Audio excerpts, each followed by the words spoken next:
વરાય મહારાજ વરાય આજે 28 તારીખ શનિવાર 9મો મહિનો 2024 મારા બાપુજીઓ મેઘતાંડવ કર્યા છે 24 તારીખ દિનો આવે છે લગભગ અને આ કપામાં ફાલ એવા લાગ્યા છે અને આમ તો જો એક સાપું નથી કરતું ક્યાંય આમ તો જો આ ફાલ હજી 5 કપા મારા ભાઈ બધા પોર વાવી ગયો આમ તો જો આ આપણે આ 7 મહિના 10 તારીખે વાવ્યો છે તો આપણે ઘણા વિડીયો બોલ્યા છે અને મારા નંબરે હજી બોલી જાઉં મારા નંબર છે 91 145 કારુભાઈ થોમર રામપુર તોરીને આંગણે વવાણો છે આમ જો આ જીંદવા અને હજી આપણે એમ થાય આમ સમક માર્યું હોય ને એમ સાપું હજી કંઈ ખરતું નથી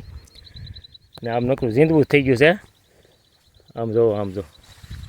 હજી આપણે બાજુમાં 5 વીઘા ધાણા હતા વાવ્યા છે વાધિયા ધાણા એ મળ્યા છે ઉગવા એટલે મારા ભાઈઓ આજથી 45 દિવસ ગણી લેજો 45 દિવસ આપણી કોથમી બજારમાં આવી છીએ વડિયા છે રાજકોટ છે જેતપુર છે ગોંડલ છે માર્કેટમાં અને ઘેરે ગામો ગામ હુંદલા ભરીને રખડવાનું છે મોટરસાઇકલ લઈને અમારે વેચવાની છે એ આપણે કેમ પહેલાં ધોરીદેશી સેવડી વેચતા એમ વેચવાની છે દિવાળી માથે એટલે મારા ભાઈ આજથી 45 દિવસ ગણી લેજો અને કોથમી આપણે આવી જવાની બજારમાં તેથી